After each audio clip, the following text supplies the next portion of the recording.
하나님의 시간표라고 하는 제목으로 주신 말씀 나누도록 하겠습니다. 오늘 벌써 요셉 6번째 시간입니다. 여섯 번째, 드디어 보디발의 집에서 나가는 날입니다.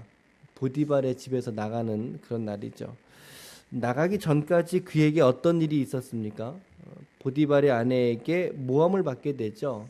성폭력에 대한 모함을 받게 되고 억울하게 옥살이를 시작하게 됩니다.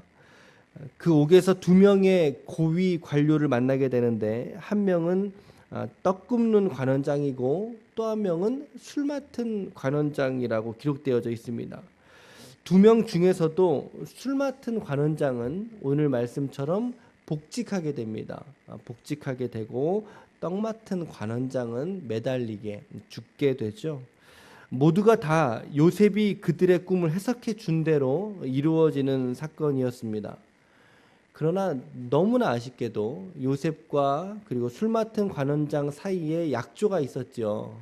당신이 바로 앞에 서거든 나를 잊지 말아 주십시오 라고 분명히 약조를 했음에도 불구하고 40장 23절 우리가 읽은 본문의 바로 앞절에서는 어떻게 마치고 있습니까?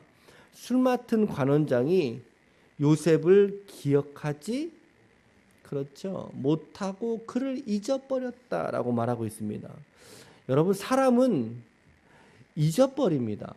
사람은 잊어버리게 되어 있습니다. 옛말에 이런 말 있죠. 은혜는 물에다가 새긴다고 합니다. 그리고 원수는 어디다 새겨요? 원수는 어디다 새겨요? 돌에다가 새겨놓는다. 이런 말이 있죠. 근데 어디다가 새겨놓든지 간에 사람의 역사는 반드시 잊혀지게 되어 있다는 것입니다. 물에다가 새기면 좀 빨리 잊혀지고요. 돌에다가 새겨져도 반드시 그 기억은 잊혀지게 되어 있다는 것입니다. 그러나 하나님은 오늘 잊지 않으시는 줄 믿으시길 바랍니다. 하나님은 인생과 달라서 하나님은 잊지 않으시고 하나님의 때에, 하나님의 시간표에 하나님이 계획하신 일들을 차근차근 진행하시더라는 것입니다. 그 시간이 오늘 말씀에 보니까 몇 년이 걸렸어요? 그 시간이 몇 년 걸렸어요? 많이 오늘 말씀에 보니까 몇 년 걸려요? 1절에 보니까 그렇죠. 2년이 흘러가게 됩니다. 2년 41장 1절에 이렇게 말합니다. 2년 후에 라고 말하지 않습니다. 어떻게 말해요? 만 2년입니다. 만 2년. 여기서 만자는 만년을 말하는 게 아닙니다. 그냥 2년이 아니라 그냥 2년 후에 이룰 수 있는데, 근데 성경의 저자는 특별하게 그 앞에다가 만이란 단어를 달아놨어요. 만. 만이 무슨 뜻이에요? 꽉 찼다는 뜻입니다. 그렇죠? 우리가 사람 나이 말할 때도 이제 연도수가 있고 만 몇 살입니다. 생일 지나면 몇 살입니다. 이렇게 되지 않습니까? 그러니까 이 본문에서의 이 만이라고 하는 의미는 정확하게 만 2년 365 곱하기 2 해서 730일이 지난 후라고 우리가 생각해 볼 수도 있지만, 그런데 그 의미는, 속뜻은 하나님이 요셉을 향하여 예비해 주신 때가 지금 완전하게 찼다는 뜻입니다. 완전하게 하나님의 때가 차고 난 이후에 라고 하는 그런 의미죠. 우리가 독자로서 성경을 읽다 보면 술 맡은 관원장이 요셉 잊었네? 그런데 41장 1절 말씀해 보니까 꼬박 2년이라고 하는 시간을 지나게 되는 거예요. 꼬박 2년. 갑자기 2년이라고 하는 시간이 붕 떠버립니다. 여러분, 길어 보여요? 짧아 보여요? 느낌에. 저는 이 말씀 읽다가 여기서 좀 약간 이제 짜증이라기보단 2년이 흘렀네? 이 한 절 사이가 2년이 흘러버린 거죠. 한 절 사이가. 길다는 거예요. 2년이나 감옥에 있었네? 순간 2년이나. 요새 군대 몇 개월 가요? 1년 8개월이에요? 18개월 아니에요? 18개월. 사모가 너무 확신 있게 대답을 뒤에서 하는 바람에 18개월이죠. 18개월 정도. 그리고 물론 이제 맡은 보직에 따라서 좀 달라지기도 합니다만 18개월이 길다 그래요? 짧다 그래요? 애들은. 길죠. 저도 군 생활 26개월 했어요. 26개월. 우리 아버님 세대는 3년이죠. 3년. 36개월. 가득 채워서 이게 만기 제때 이러지 않습니까? 그렇죠? 만 2년 군 생활 하는 것도 얼마나 긴지 몰라요. 고통스럽죠. 빨리 나가고 싶고. 그런데 군 생활은요. 이게 전역이라고 하는 게 있어요. 전역. 그렇죠? 이제 군 생활을 복무를 끝내는 날짜가 있어요. 사람마다 다 달라요. 그 날짜가. 근데 자기는 언제 나갈지는 알고 있는 거예요. 알고 생활하는 거예요. 그렇죠? 그러면 기다릴 수 있는 거예요. 그 시간이. 왜 끝이 있으니까. 입대일이 있으면 저녁일이 있어요. 저녁일이. 근데 요셉은 어때요? 오늘 요셉은 어때? 그거 알아요? 그거 모르죠. 언제 자기가 출소할지 나가게 될 줄 모른단 말이에요. 하염없이 지금 옥에 갇혀 있다는 거죠. 여기서 우리가 간단하게 질문을 해보자면 요셉이 2년 동안 뭐 했을까요, 여러분? 그냥 한번 생각해 보세요. 2년 동안 뭐 했을까요? 성경에 답은 없어요. 정답은 없는데 여러분들이 우리가 좀 상상력을 발휘해 보시라는 거예요. 이런 걸 이제 적극적인 성경 읽기 이렇게 묘사할 수 있겠는데 성경에서 말하지 않지만 우리가 독자로서 충분히 상상해 볼 수 있는 그런 대목인 거죠. 뭐 했을 것 같으세요, 요셉이? 기도했다. 또 꿈 해석을 많이 주변에 있는 사람들과 교제하면서 분명한 한 가지는 이런 거는 우리가 좀 마음에 확신할 수 있겠죠. 요셉이 그 2년 동안 뭐 이렇게 널브러져 있었겠어요? 그건 아닌 것 같아요. 빨리 나가게 해달라고도 기도했을 수도 있고, 근데 게으르게 널브러져 있지는 않았을 것 같아요. 저는 충분히 그곳에서 요셉이 그곳에서도 무엇을 누렸다? 요셉의 인생 속에 형통함이 늘 따라다녔잖아요. 그 2년의 시간 동안도 요셉은 하나님과 뭐 했을 거라는 거예요? 동행했다는 거죠. 함께 했을 거라는 거죠. 그래서 하나님이 그와 함께 하심으로 그 2년의 시간 동안을 하나님은 형통하게 하신 줄로 믿습니다. 그런 묵상 우리가 할 수 있어요. 나름대로의 죄인의 신분이었지만 그러나 분명히 요셉은 어떤 관리직의 수준? 죄인 중에서도 관리직의 어떤 위치에 올라가서 사람들 앞에 봉사하는 삶을 살았을 거예요. 수많은 죄인들이 오고 가고 했을 거 아닙니까?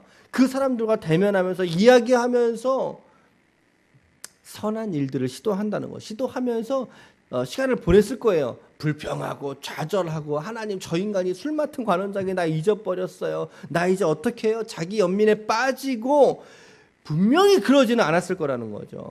분명히 그러지는 않았을 거예요. 생산성이 있는 그런 시간을 요셉은 보냈을 건데 그렇게 어찌어찌 2년이 지나간 거죠. 꽉 찬 2년이 지나가게 되니까 하나님께서 드디어 일어나셔서 일하기 시작하는 거예요. 그 첫 번째 일이 뭐예요? 바로에게 꿈을 주신 거예요. 바로에게 꿈을 주신 거죠. 참 요셉에게도 꿈을 주신 게 하나님이시고 바로에게도 꿈을 주신 게 하나님이시고 오늘 여러분들에게 꿈을 주시는 게 하나님이시고 우리 기쁨의 교회에 꿈을 주시는 게 하나님이신 줄 믿으시길 바랍니다. 요셉의 은사가 뭐라 그랬습니까? 요셉의 은사가 뭐예요? 꿈 해석이지 않습니까? 꿈 해석? 바로에게 꿈을 줬는데 아름답고 살찐 7 암소가 강가에 올라와 뜯어먹고 있는데 그 뒤에 흉하고 파리한 다른 7 암소가 이렇게 바짝 마른 암소가 일어나서 그 살찐 암소를 잡아 먹어버린 거예요. 그리고 깼다가 이게 뭐지? 이러고 다시 잠든 거죠. 그런데 또다시 비슷한 종류의 꿈을 꾸는데 그게 5절부터 7절이죠. 한 줄기에서 튼실한 7 이삭이 나왔는데 후에 7개의 마른 이삭이 또 나오더니 그 마른 이삭이 튼실한 이삭을 또 잡아먹어 버렸다. 근데 이거를 잠에서 깼는데 꿈을 모르겠는 거예요. 이게 도대체 먼 꿈이냐, 먼 꿈이냐. 해석하는 자가 있더라, 없더라? 해석하는 자가 없더라. 그때 이제 술 맡은 관원장이 생각을 해낸 거죠. 아차, 그 사람이 있었지. 생각나는 그 사람. 누굴까요? 요셉이 생각났겠죠. 몇 년 전에? 2년 전에 자기 꿈을 해석해 주던 그 사람 요셉. 요셉을 천거하게 되고 요셉이 바로의 꿈을 해석해 주게 됩니다. 우리가 말씀 이제 읽었으니까 결론은 뭐예요?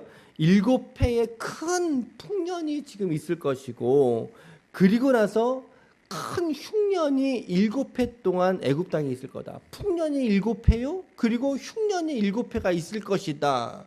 라고 해요. 그런데 요셉의 장점이 뭐냐면요. 여기서 멈추지 않는다는 거죠. 지금 요셉을 불러들인 이유가 뭐였어요? 그죠? 꿈 해석을 위해서 불렀잖아요. 그런데 요셉은 거기서 멈추지 않고 추가적인 제안, 국가 정책에 있어서의 의견을 다시 개진을 하지 않습니까? 그게 34절에서 36절이거든요. 나라 안에다가 감독관을 두셔라. 그래서 그들로 하여금 35절에 장차 올 풍년의 곡식을 거두고 바로의 손으로 일부를 돌려서 그 양식을 쌓아두게 해놔. 축적. 쌓아두게 하소서. 마지막 36절에 같이 읽어볼게요. 36절 시작.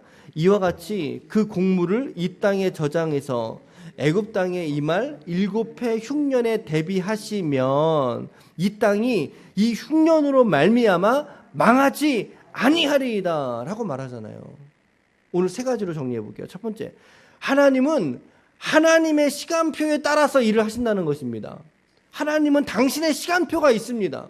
1절 말씀에 보니까 2년 후라고 말하지 않고 그 앞에다가 만이라고 하는 단어를 달아놨어요. 특정해 뒀다는 거죠.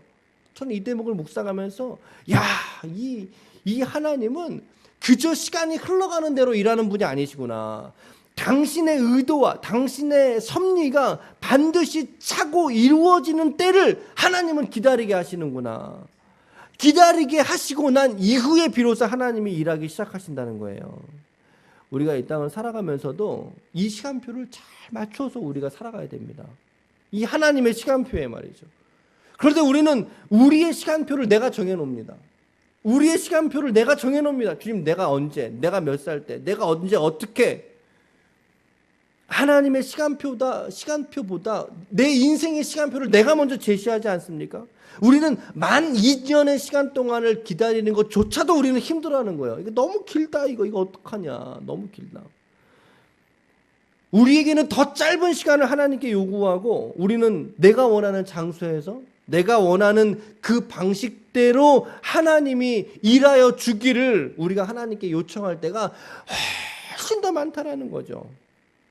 이것은 하나님에게 대한 우리의 순종의 태도가 아닐 것입니다. 하나님을 그저 우리의 목적 삼아 우리 인생에 내가 세운 내 목적을 이루기 위한 수단과 방법으로 하나님을 이용하고 싶은 마음이 그 안에 가득한 거지. 하나님의 때를 구하고 하나님의 방식대로 일하실 때 내가 순종하겠습니다 라고 하는 태도는 아니더라는 거예요. 우리가 하나님을 이용하는 것과 하나님을 목적 삼는 것하고는 전혀 다른 이야기 아니겠습니까? 하나님의 때를 기다리고 하나님의 때를 인내하는 것이 바로 하나님께서 우리에게 구하시는 믿음의 모습인 줄 믿으시길 축복합니다. 특별히 우리가 하나님께 나와서 이렇게 예수 믿고 구원을 받는 이러한 어떤 시점을 말할 때는 더욱더 이건 정말 하나님의 때다 라고 하는 걸 저는 확실하게 느꼈어요. 느끼고 있고 지금도. 여러분들이 그 증인 아니십니까? 여러분들이 그 증인이세요. 내가 50을 살든 60을 그 평생을 살다가 하나님 앞에 영혼의 때라고 합시다. 영혼의 때가 되니까 여러분들 어떻게 되셨어요? 주님 앞에 이렇게 나오신 거잖아요. 여러분들이 나오고 싶어서 교회 앞에 나오셨나요? 주님 앞에 나오고 싶어서 나오셨나요? 아마 그렇지 않으실 거예요. 그렇지 않아요. 하나님이 여러분들 인생의 주권이기 때문에 여러분들이 오늘 이 자리에 나오신 줄로 믿으시길 바랍니다. 내가 내 힘 가지고 나온 게 아니다 이 말이죠. 내 의지 가지고 내 때가 되니까 내가 원하는 방식으로 여러분 나오시지 않았다라는 거죠. 확신합니다. 저는. 어저께도 새가족 공부하는데 다시 한번 주님께서 이거 깨닫게 하셨어요. 우리 김점녀 어르신께서 정말 80평생 살아오셨습니다. 여적지. 하나님은 그 딸의 기도를 들으셨어요. 그 딸의 기도를 들으셨고 하나님의 때가 되니까 어머니를 구원하시잖아요. 예배 때마다 요 근래 특별히 마지막 기도하실 때 마지막 기도 때 제가 기도할 때 근자에 들어 특별히 그렇게 눈물이 흐르신다는 거예요. 간증이세요. 제가 뭐 특별하게 기도를 어떻게 했겠어요. 여러분 그동안 우리 7개월 예배 드리면서 제가 뭐가 특별히 뭐가 더 좋아지고 더 이렇게 뭐 기도에 뭐가 더 깊어지고 그러진 않았다고 생각이 들어요. 같은 기도요, 같은 마음으로 섬기고 예배 같은 마음으로 우리가 예배 드린다고요. 왜 그럴까요?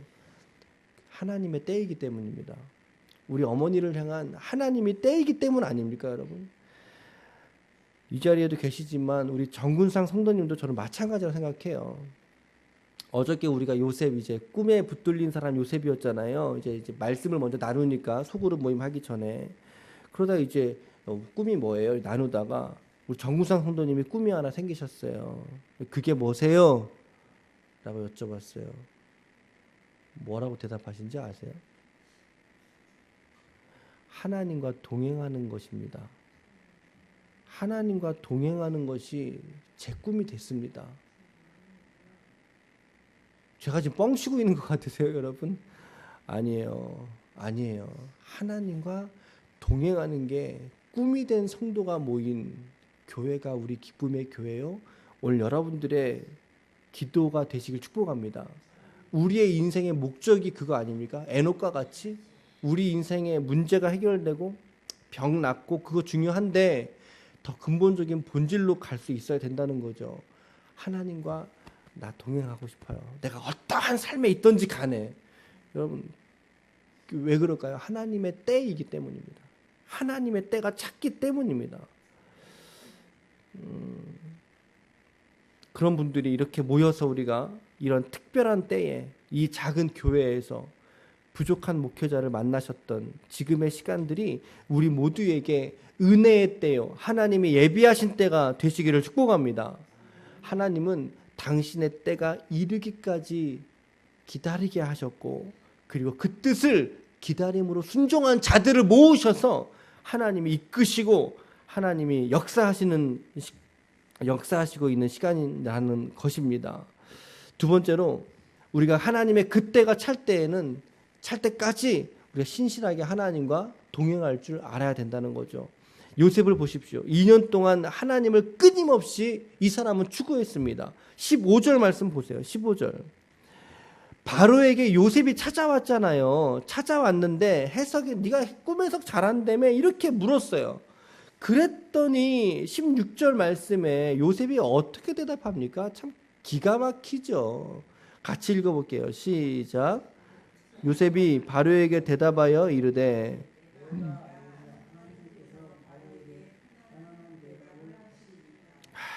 그렇죠. 여러분 이 구절 이렇게 우리 36절까지 쭉 읽으면서 이 구절에 좀 마음에 쿵 하고 와닿지 않으셨어요? 2년 동안 요셉이 억울하게 감옥 생활했다면요 정말 가장 절망스럽고 소비적인 시간일 수밖에 없었을 텐데 오늘 이 요셉의 당당한 대답을 보시라고요. 요셉은 그 2년의 시간 동안 정말 하나님을 구하고 정말 하나님과 동행하면서 그 시간을 지나왔구나, 버텼구나. 그러니까 이러한 상황이 닥치게 되니까 즉각적으로 어떻게 반응하게 됩니까? 아유, 그 내가 아닙니다. 내가 아니라 누가? 하나님께서. 내가 아니라 하나님께서. 아니 내가 아닙니다. 하나님께서. 아니 내가 아닙니다. 하나님께서. 여러분 이 언어가 여러분들에게 있기를 축복합니다. 아니 내가 아니라 하나님께서. 내가 칭찬 한마디를 들었어도 아니 내가 아니라 하나님께서. 우리 교회가 부흥한다 할지라도 내가 아니라 하나님께서. 나에게 영혼이 믿음이 회복되고 다시 주님 앞에 서는 그 모습이 있다 할지라도 그거 내가 아니라 하나님께서. 내가 아니라 하나님께서. 아유 집사님 좋은 일 있다면서요. 아유 내가 아니라 하나님께서. 한번 따라해보고 싶으시죠? 한번 따라해보세요. 자 우리 손유이도 같이 하겠습니다. 손으로도 같이. 내가 아니라 해보세요. 아니 내가 아니라 하나님께서. 할렐루야. 정말이죠. 내가 아니라 손사래를 쳐야 돼요. 우리는 그 공을 우리가 받으면 안 되는 거예요. 내가 아니라 정말 하나님께서. 여러분들의 목장 모임 할 때 분위기가 그렇게 좋다면서요? 아니 이렇게 하면은 어떻게 하셔요? 이게 눈치가 이렇게 아니 눈치가 여러분 목장 모임이 그렇게 은혜가 된다면서요? 내가 아니라 누가요? 하나님께서 이 고백이 우리에게 정말 이렇게 튀어나와야죠. 오늘도 여러분들의 생활 속에 이 고백이 서려 있기를 축복합니다. 하나님과 고난 속에서, 절망 속에서, 억울함 속에서도 요셉은 하나님과 동행했던 거예요. 그래서 이 상황에서 내가 아닙니다. 하나님께서. 세 번째입니다. 기회를 주실 때, 하나님의 때가 차서 그 일을 행하실 때 우리는 담대하게 그 현장을 기회로 취할 수 있어야 된다는 거예요. 그게 이게 마지막 읽었던 내용이에요. 이걸 읽은 게 34절부터 36절이잖아요. 요셉이 이 이야기 할 필요 있어요, 없어요? 한번 생각해 보세요. 지금 요셉을 왜 불러온 이유가 뭐예요? 요셉 부른 이유가 뭐예요? 꿈을 해석하라고 부른 거지, 그에게 국가 정책을, 의견을 개진하라고 부른 게 아니었어요. 근데 오늘 어떻게 돼요? 요셉은 이렇게 해야 됩니다라고 말하죠. 국가 정책을 앞으로 이렇게 펼쳐가야 됩니다. 그래야 이 땅이 망하지 않습니다. 언어가 되게 셉니다. 지금 바로 앞인데 담대하게 말하잖아요. 정책을 내죠. 의견을 내고 이렇게 준비시켜야 되고 시켜야 이 국가가 살고 백성이 살 수 있다고 확신을 가지고 말하잖아요. 36절 마지막 절 보세요. 이렇게 대비하시면 이 땅이 흉년으로 말미암아 어떻게 된다?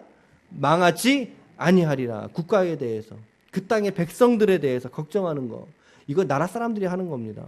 그런데 요셉이 죄인의 신분인데 불려가서 적극적으로 개입하죠. 책임감이 있었기 때문에.